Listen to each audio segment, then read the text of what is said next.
Rádio Madrugada manda um salve a todos dessa madruga. Fazendo a coisa certa pode crer que a coisa muda. Sem mais, colocamos para você ouvir um som tirado do primeiro livro do Rodrigo SF, cantado e mixado por ele. Escute só. Mais uma noite e continuo nessa luta desarmada. Procuro uma gata, mas a trégua sem o querer foi lançada. Procuro de um lado, procuro de outro. Daqui a pouco, como Chico Anísio, já tô pegando até a biscoito. Mas como meu amigo Jay-Z, quero minha Beyoncé daqui. Não só pra me divertir, cara, de muita gente já pude ouvir. Não sou criminoso nem totalmente da lei. Um abraço pro mano X-Men. Mulheres tem em todo lugar, mas vai dizer que eu não prefere uma Mercedes ou Jaguar. Te digo nessa hora que é melhor você estudar, pra nesse patamar chegar e curtir a vida não só pra esnobar.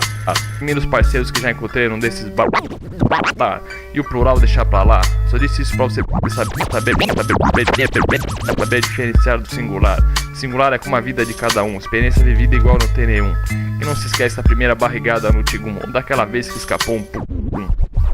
Eu sei que tem lembranças muito mais fortes. Já fiquei 18 dias em coma, escapei da morte.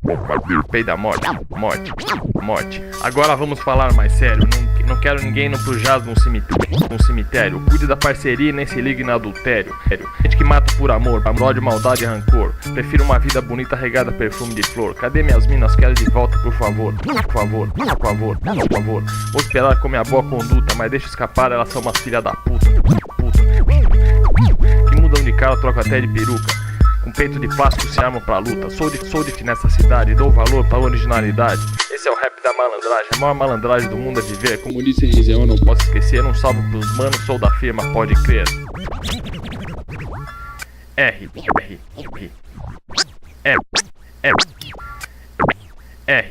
T W